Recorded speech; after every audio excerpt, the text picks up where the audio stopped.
سلام و درود، امید که حال همگی خوب باشه. من صبا محمدی هستم و توی این ویدیو میخوام درباره یه موضوعی صحبت بکنم که خیلی از زبان آموزا باهاش چالش دارن و قراره توی این ویدیو یاد بگیریم که چطور از حروف اضافه این، آن، ات به درستی استفاده بکنیم.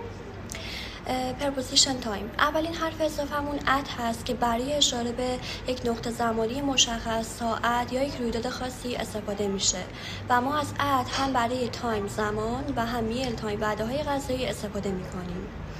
time زمان at 4 o'clock, at midday, at midnight.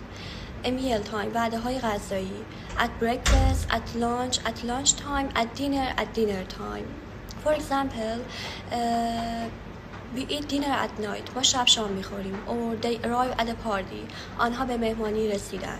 دومین حرف اضافه آن هست که برای اشاره به روزهای هفته و تاریخ‌ها استفاده میشه. A day روز. On Tuesday, on Friday evening, on Tuesdays or every Tuesday, on my birthday, on Christmas day. A date تاریخ on September 10, on 2nd May. For example, her birthday is on July 20th. تولد اون در 20 جولایه. Or I go to the gym on Mondays. من دوشنبه ها باشگاه میرم. و آخرین حرف اضافه‌مون این هست برای اشاره به ماه‌ها، فصل‌ها، سال‌ها و قرن‌ها و دوره‌های زمانی طولانی تری استفاده میشه. A part of a day یه قسمتی از روز. In the morning, in the afternoon, in the evening. A season فصل‌ها. In the spring, in summer, in autumn, in winter.